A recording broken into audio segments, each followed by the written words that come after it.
दब न जाए आवाज हमारी कहीं लेफ्टिस्ट और राइटिस्ट की भीड़ में आपको डॉक्टर बाबा साहेब अम्बेडकर की दहाड़ बनकर अब गरजना ही होगा। आप सभी अम्बेडकरवादियों को इंडिपेंडेंट लेबर यूनियन से जुड़ना होगा और आप सभी को जोड़ना भी होगा। मैं अध्यक्ष वक्तव्य के लिए मैं आमंत्रित करता हूँ आदरणीय जयेश पाटिल से।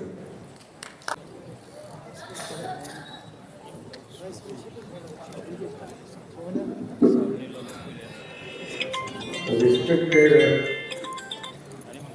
guests,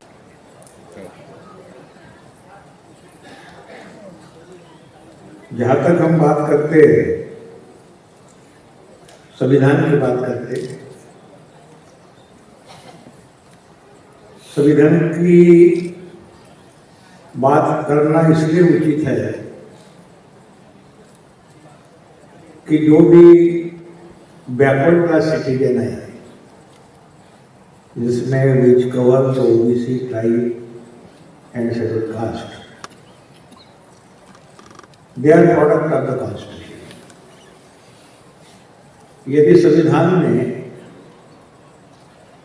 सर्विसेज में रिप्रेजेंटेशन के लिए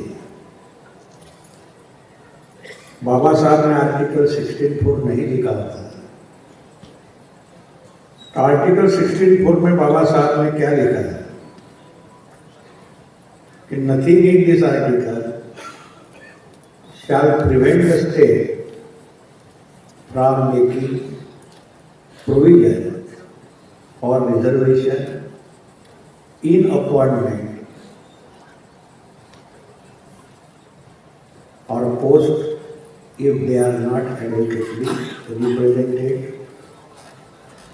in service under the state। हम प्राइवेटाइजेशन की जहाँ तक बात किए तो कॉन्स्टिट्यूशन के आर्टिकल 12 में बाबा साहब ने इनकॉर्पोरेट किया कि all the central governments and state government, all the industry should be under the state, central और स्टेट गवर्नमेंट। तो बाबा साहब को ये देश की जो गवर्नमेंट मैकेनिज्म जो था वो गवर्नमेंट के हाथ में रहना चाहिए, और जब तक गवर्नमेंट के हाथ में रहेगा तब तक आर्टिकल 64 में जो स्टेट वर्ड इनकॉर्पोरेट किया वहाँ ये बैकवर्ड क्लास सिटीजन को रिप्रेजेंटेशन मिलेगा। जब company act 1956 after implementation of the Indian Constitution,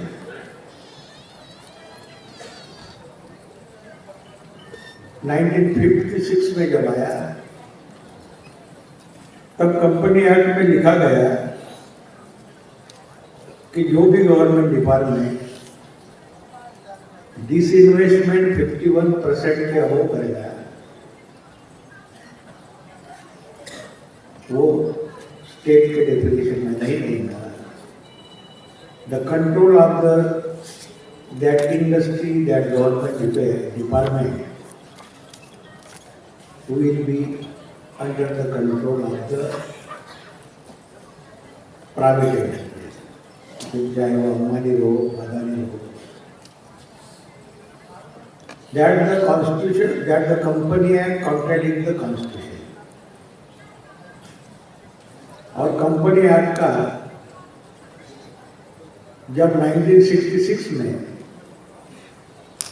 ये देश में नेशनलाइजेशन हुआ, बाबा साहब की जो आर्टिकल 12 की जो डेफिनेशन है वो 1966 में जो भी गवर्नमेंट थी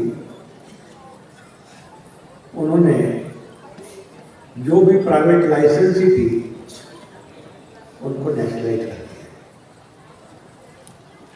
कोल की प्राइवेट लाइसेंसी थी, इलेक्ट्रिसिटी थी, बैंक भी ये प्राइवेट थी। आफ्टर नेशनलाइजेशन सभी बैंक ये इनके कंट्रोल में आ गए, गवर्नमेंट के कंट्रोल में आ गए। Coal mines government of India के कंट्रोल में आ गई। इलेक्ट्रिसिटी वेरियस स्टेट के कंट्रोल में आ गई। उसके बाद में 1991 में और कंपनी एक्ट की जो डिसइन्वेस्टमेंट की जो प्रक्रिया है, जो प्रोसेस है, उसको बढ़ावा दिया और due to which privatization of all the government industry has taken place. There is a statistical available that during the year 1991 to 2000, near about 27 lakhs employment has been given in the private industry. There is no provision for representation to the backward class citizen. Baba Sahib has not mentioned in Constitution Article 16(4) the scheduled caste and scheduled tribe. Baba Sahib has mentioned backward class citizen, which include the OBC, scheduled tribe, scheduled caste. And in a misunderstanding in between OBC and scheduled caste, scheduled tribe, that the reservation only is applicable to the scheduled caste, scheduled tribe, it is wrong. You read the Constitution. जब constitution में backward class शब्द incorporate करना था, तो उसकी चर्चा constituent assembly में हुई थी। जो भी आर्टिकल कॉन्स्टिट्यूशन में बाबा साहब ड्राफ्टिंग कॉन्स्टिट्यूशन ड्राफ्टिंग कमेटी के चेयरमैन थे, जब पर्टिकुलरली इसका करस्पॉन्डिंग आर्टिकल 16(4) का 10(3) था, उसमें बैकवर्ड क्लास सिटीजन ये वर्ड नहीं था, वहाँ एनी सिटीजन शब्द था। क्योंकि कॉन्स्टिट्यूएंट असेंबली में बहुत सारे मेंबर ऐसे थे कि they have opposed the reservation on the basis of backward class. And when we read the speech of Dr. Baba Sahib Ambedkar in Constitution on 13 November 1948, it is a very lengthy speech. But in concluding speech, Baba Sahib ने बोला why representation to the backward class citizen is required. तो concluding speech में बाबा साहब ने बोला all the bureaucracy is monopolized by the upper caste community. This is the correct word of the speech.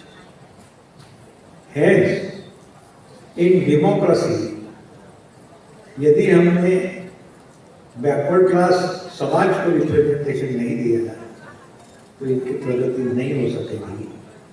और इस speech के बाद जो एनी सिटीजन शब्द था कॉन्स्टिट्यूशन असेंबली में, उसके लिए backward class citizen backward age. तो बाबा साहब के हमारे ऊपर इतना कर्जा है, यदि कॉन्स्टिट्यूशन में हमको रिजर्वेशन रिप्रेजेंटेशन की बात नहीं होती, हमारे में मेरिट होता तो 91 to 2000 तक प्राइवेट सेक्टर में out of 27 lakhs recruitment only 10,000 SC ST OBC employed in the service. 27 lakh में से 50% रिजर्वेशन 13.5 लाख होता है ओबीसी शेड्यूल का शेड्यूल नहीं, बट रिप्रेजेंटेशन नहीं होने के कारण हमें 10,000 के ऊपर नहीं मिला।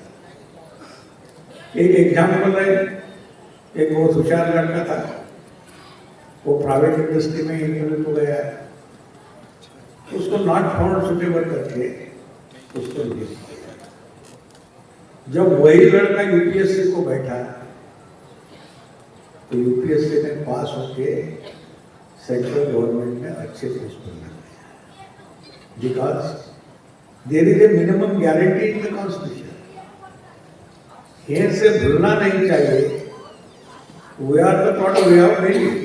हमारे बच्चों को भी मेरिट रहने वाला है, मगर मेरिट काउंट करने वाला मैकेनिज्म, जो इक्वलिटी निगेट करने वाला, फ्रेटर्निटी निगेट करने वाला, जस्टिस निगेट करने वाला मैकेनिज्म आज देश में उपलब्ध है. और पर्टिकुलरली तुम्हारा मेरिट होने के बावजूद भी आपको रिजेक्ट किया जाएगा. इसलिए जो हमारे लोग मेरिट की बात करते हैं, we have to compete in merit, it's correct. But what's about the negative attitude of the bureaucracy? Upper caste bureaucracy is there. तो ये बात को समझते हुए हम हमारा समाज जो असल हम जो काम कर सकते हैं, हम कौन सा काम कर सकते हैं? एम्प्लॉय को संगठित और संगठित से करते हैं. हम कॉन्स्टिट्यूशनली हमको जो अधिकार दिया है, हमको संगठन बनाने का अधिकार कॉन्स्टिट्यूशन दिया है. और वो संगठन कौन सा? जिसका ये संगठन का एक सदस्य का जो वर्कर कर्स के वोट है वो गिना जाता है. वेलफेयर एसोसिएशन का वोट गिना नहीं जाता है.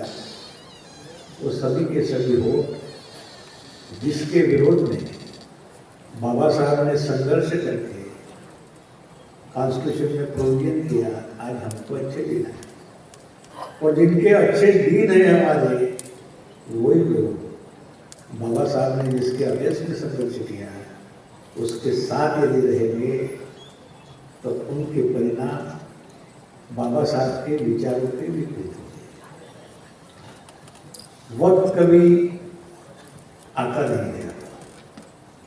हम बहुत सारे बोलते हैं कि हम करेंगे, ये साल में करेंगे, वो साल में करेंगे, मगर हमने यदि टारगेटेड वर्क रहा बाबा साहब के मिशन को आगे लेके जाने का, तो हम निश्चित रूप से ये जो लेबर मिशन बाबा साहब का है वो आगे लेके जा सकते हैं. हमारे कपिल जी ने एक बात बताया है,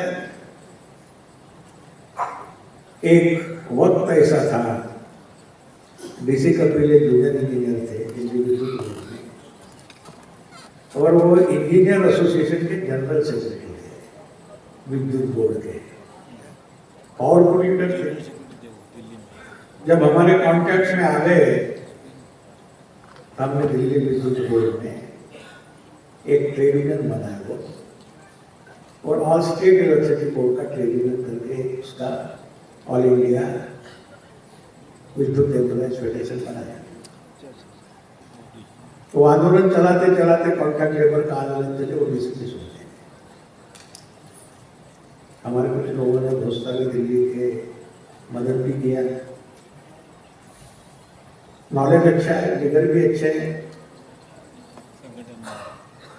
अभी उन्होंने आज वादा किया कि हम ये दिशा में अम्बेडकराइट लेबर मूवमेंट की दिशा में काम करेंगे. तो मुझे लगता है कि दिल्ली में हमारा जो वीक पॉइंट है, उसके भी लोग यहाँ हैं, बिहारा भी है, बाकी भी दूसरे आएगा नहीं पार्लियामेंट में बांटने वाले. बल जसबीर सिंह से क्या नाम आपका? दिल्ली में अक्सर जाता हो तो मिलते रहते हैं. तो निश्चित रूप से दिल्ली में हमारा ये बढ़ जाएगा. अब बात कॉन्स्टिट्यूशन के वेरियस रिजल्ट की,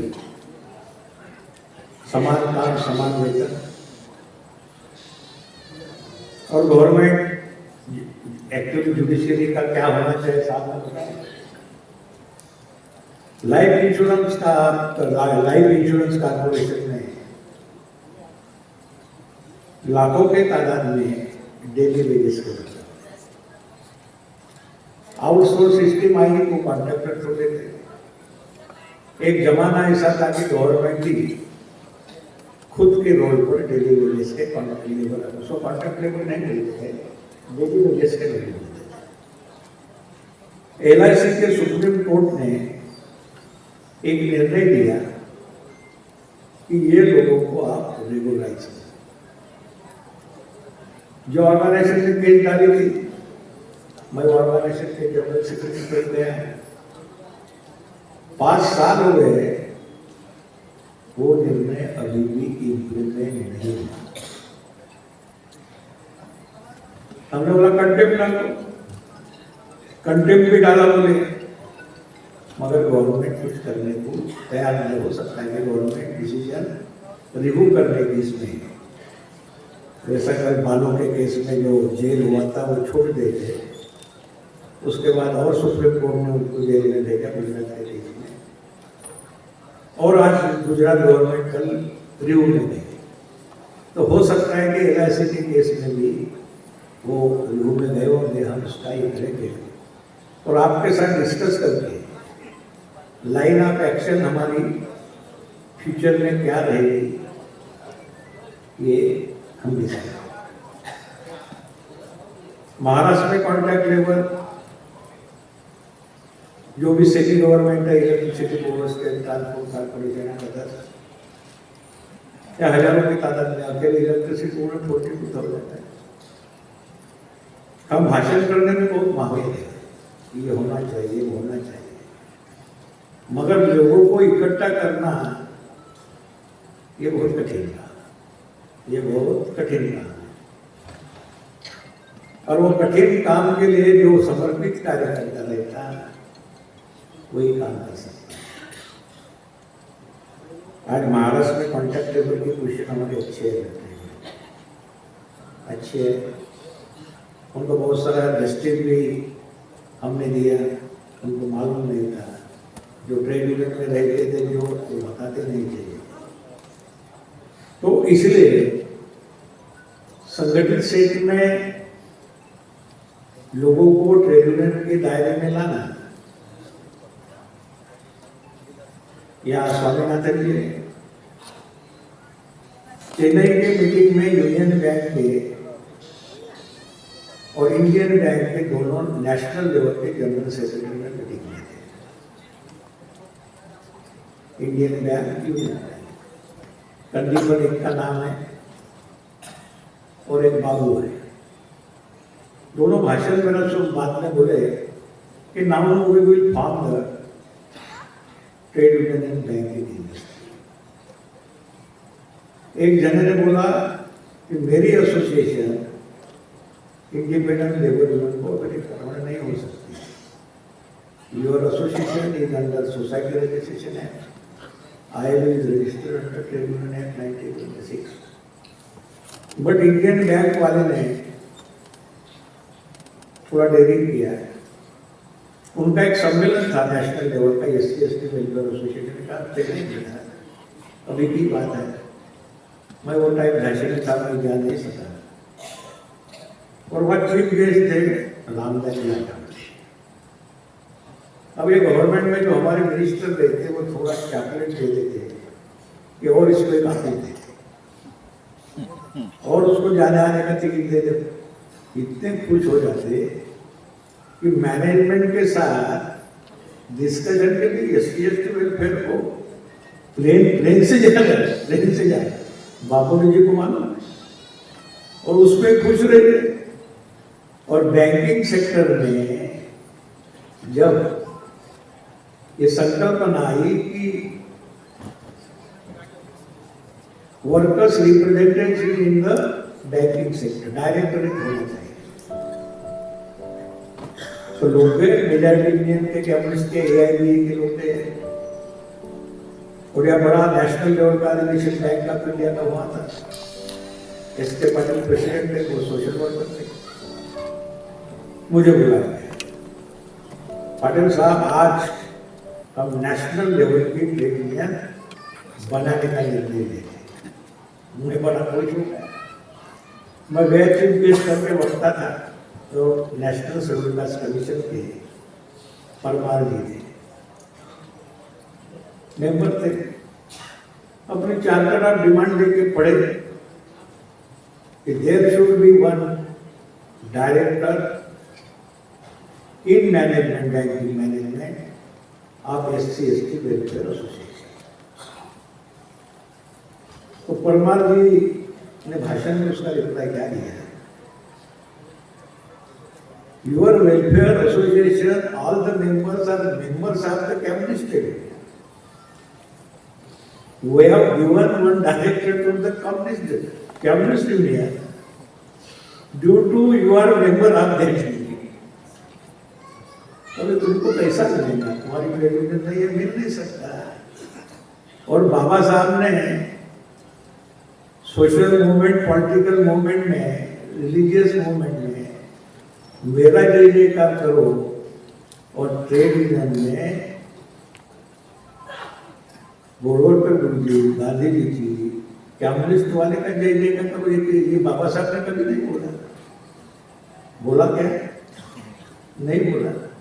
मगर आज हम, जब मैंने दिल्ली में बैंक की मीटिंग लिया था, नेशनल बैंक की 17 आए थे, सब्जेक्ट का interaction regarding formation of the Ambedkar training.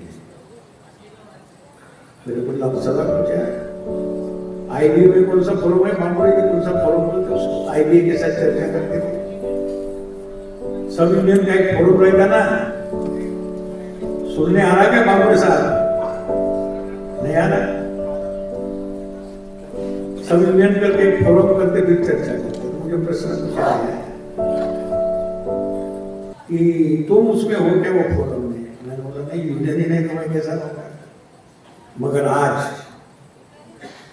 मैं दावे से कह सकता हूं कि 3 बैंक का रजिस्ट्रेशन ये बहुत ही नजदीक के इसमें 3 बैंक का रजिस्ट्रेशन होगा, और उसका हम फेडरेशन बनाएंगे, और Indian bank association in management in banking sector. और भविष्य में तो मेरा टाइम और रहेगा तो देखते कि हम वहाँ भी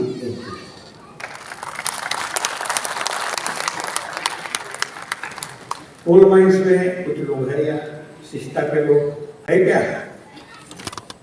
जब मेरे को फोटो दिया उन्होंने बाबा साहब का, शिष्टा के लोग हैं, हमारे फैमिली के लोग घूमते रहे। हमने ट्रेड यूनियन बनाया कोल माइंस।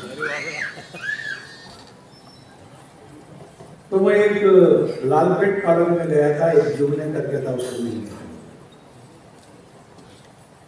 मैंने बोला आपसे चर्चा करना है। साहब झाड़ के नीचे नहीं बोले, घर में चलो बोले, लोग देख लेंगे बोले। मेरे ये अम्बेडकर ट्रेनिंग की चर्चा करने के लिए उसने मेरे को ओपन मैदान में इतने डरपोक है अम्बेडकर कुछ लोग कि साहब घर में चलो बोले, आपको नहीं तो कोई देख लेगा बोले। ठीक, मैं घर में चलते गए। हम बोले साहब सोशलिस्ट यूनियन के बहुत पक्के हिंदू समाज, तो संगठित क्षेत्र में काम करने वाले लोगों में ट्रेड यूनियन बनाना एक थोड़ा कठिन काम है, मगर हो सकता है, हम कामयाब हो सकते हैं। और कामयाब होने के लिए हमें अपना टाइम देना पड़ेगा, पैसा भी देना पड़ेगा, और बाकी बातें भी देना। एक आदमी को हमें कन्विंस करना पड़ेगा। तो इसीलिए जब हम नागपुर का कैबिनेट का हेडक्वार्टर परवाना भवन देखते हैं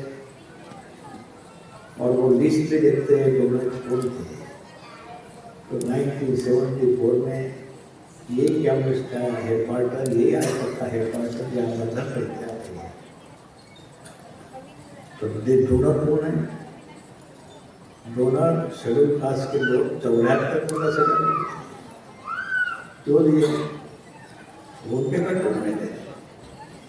बाबा साहब की इधर जेब होते रहे, मगर उनके कंट्रोल में बिना पूछे पैसे देते हैं उनको। और सोसाइटी के लिए सोसाइटी हमारे लोग स्पीच करते हैं, बहुत मुश्किल से 100 में से 2 लोग। और ट्रेड यूनियन में अम्बेडकराइट विचारों के लोग न बोलते हुए मेरे मेंबरशिप 1000 रुपये ले, ऐसा बोलते हैं। बराबर है बाबू जी? तो इसलिए साथियों, हमारे नेशनल सम्मेलन के माध्यम से जो भी एग्जिस्टिंग हमारी ट्रेड यूनियन है उसके मेंबरशिप बढ़ाना पड़ेगा। हमारे दादाजी बता कुछ हम आंदोलन भी करना पड़ेगा हमको, करेंगे स्ट्रेटेजिकल हम, यदि सब लोग इकट्ठा मिलते हैं तो कर सकते। और इसलिए बहुत बड़ा सेक्टर है म्यूनसिपल कॉर्पोरेशन का। महाराष्ट्र में हमने तो ट्रेड बनाया है, मगर बाकी स्टेट में भी बहुत बड़ा तबका है। उत्तर प्रदेश स्टेट में पीडब्ल्यूडी में 4.5 लाख पीडब्ल्यूडी टीचर। अरुण कुमार है यहाँ यूपी के, टीचर की संख्या 5 लाख के ऊपर है, वो भी वर्तमान के डेफिनेशन में आता है। चीफ मैनेजर बैंक का वर्तमान के थे, मैं नाम नहीं बताता, और सोशल वेलफेयर अधिकारी था चीफ मैनेजर, और वो पूरे रिटायर्ड होने तक all India bank officer association बोले तो ट्रेड यूनियन एक्ट में उसका विदर्भ का जनरल सेक्रेटरी था, स्टेट बैंक में था। रिटायर होने के बाद मुझे फोन आया है कि पाटिल साहब मुझे आपको मिलना है। तो मैं बोला मुझे काय को मिलना है साहब?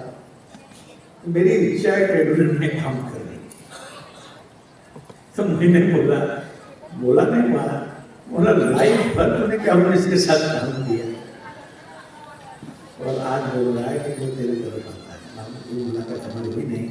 तो साथियों, मुझे एक बात की खुशी है कि कर्नाटक से 9-10 लोग हैं, सुभाष श्री करके है, स्वामीनाथन जी यहाँ हैं।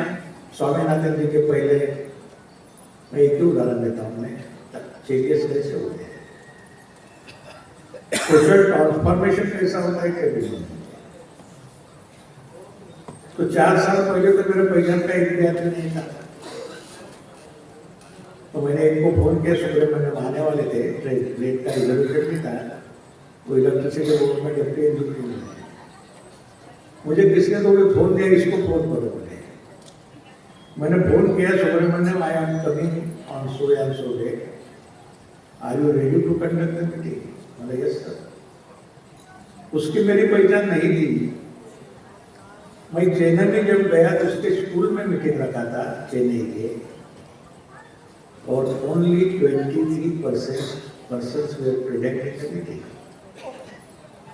एक बैनर लगा था उसका यूनियन का तमिलनाडु में, मालूम नहीं, सभी ट्रेड यूनियन का नाम आम्बेडकर, तो ट्रेड यूनियन का नाम था doctor Baba Saheb Ambedkar employees and engineer union association. Photo था बाबा साहब का, एक बाजू में मार्क्स का फोटो था, और नीचे में लिखा था अफिलिएटेड वाइट। बड़ा कॉन्ट्रडिक्शन में कुछ बोला नहीं। और हर एक के हाथ में अनियलेशन ऑफ कास्ट का तमिल ट्रांसलेटेड किताब था। तो मैंने बोला हर एक के हाथ में तमिल ट्रांसलेटेड अनियलेशन ऑफ कास्ट का किताब क्यों है? तो मैं पूछा, मैंने there was a marriage of one social activist, he has printed 1 lakh copies of the annihilation caste in Tamil Nadu and distributed free of cost. तो मैंने बोला कि annihilation ऑफ कास्ट जो पढ़ता है उसमें चेंजेस होते हैं, सोशल ट्रांसफॉर्मेशन होता है, सामाजिक परिवर्तन की भावना निर्माण होती है। तो उन्होंने मुझे रिक्वेस्ट किया, साहब आप मदुराई में आओगे? मतलब यस। वो टाइम 300 लोग थे मदुराई में, आज लोग तमिलनाडु में। बैनर वही था, मार्क्स और बाबा साहब का अफिलिएटेड वाइट। और जब मेरा स्पीच हो गया तो मुझे प्रश्न क्या पूछा गया, तमिलनाडु में reservation and promotion with in class 3 है, डायरेक्ट रिक्रूटमेंट में रिजर्वेशन 69% है, वो अभी तक कोर्ट ने स्टेप डाउन नहीं किया। 18% schedule caste, 8% schedule tribe, 30% OBC, 20% most OBC. But they have incorporated the reservation in education and service by enacting the act in 1993 after Mandal Commission judgment in Schedule 9 of the Constitution। और जो बातें schedule 9 में जाती है वो judiciary के generally struck out नहीं करती है। आज भी तुम कॉन्स्टिट्यूशन का 9 शेड्यूल 257 ए पढ़ो, आपको रिजर्वेशन एजुकेशन एंड इसका जाएगा। सब स्टेट के 50 के ऊपर तक काम होगा, मगर रिजर्वेशन प्रमोशन मिडिल क्लास के 2 स्टेट है, हरियाणा और तमिलनाडु। निमाड़े के है ना, हरियाणा के लोग गए घूमने को, जब भी थे दोनों स्टेट ऐसे है कि मिडिल क्लास था। उन्होंने वो प्रश्न नहीं पूछा, उन्होंने ये सवाल पूछा, what are the objective of your constitution All India Legal Federation. तो मैंने पढ़ के दिखाया कि we propagate the ideology of Phule Shahu Ambedkar and Ramaswamy Periyar. 300 लोग खड़े हो गए, सर आज से हमारे 9000 मेंबर्स की यूनियन ट्रेड यूनियन को भेजेगा। तभी भी मार्च का फोटो था, मगर तीसरी बार मैं बेंगलोर में गया तो मुझे सिर्फ बाबा साहब का ही फोटो दिखा और नीचे में एफिडेविट को आइटम था, तो एफिडेविट को इंडिपेंडेंट लेकर दिया। तो सभी हम कामयाब हो सकते हैं, हम कामयाब हो सकते हैं, मगर हम मिशन करके यदि काम किए, ये हमारा मिशन है। संगठन है रेलवे का संगठन, पर ये बाबा साहब का मिशन है। और जब मिशन जो आदमी जो मिशन के लिए समर्पित होता है, तो वो संगठन बाबा साहब ने जो बोला मुझे खुशी है कि 2000 के काम हो गए। तो वही मिशन का काम हमें ट्रेड यूनियन, इसका दायरा 50 कोटी के अंदर और ज़्यादा है, और वही मिशन करके यदि हम काम किए तो निश्चित रूप से ये जो हमारे बीच में पैदा हुए सवाल है, जिससे हम डिमोरलाइज अवस्थे में बाकी संगठन ने हमको लाया है, मगर हमारी लड़ाई डिमोरलाइज होकर नहीं चलेगी, तो हमारा मॉरल डिस्टर्ब करके हमको लड़ाई लड़ेगी। हमारे बीच में बहुत सारे प्रश्न हैं। मैं एक सादा प्रश्न आपको बताता हूँ। मैं बहुत आम्बेडकर मूवमेंट में काम करता हूँ। मेरे बच्चे ने एक दिन मुझे पूछा कि पापा मुझे 100 रुपये दे देगा। तो मैंने पूछा कि काय के लिए 100 रुपये होना। तो मैं अखिल भारतीय विद्यार्थी परिषद का सदस्य हूँ और उसकी वर्गनी देना है।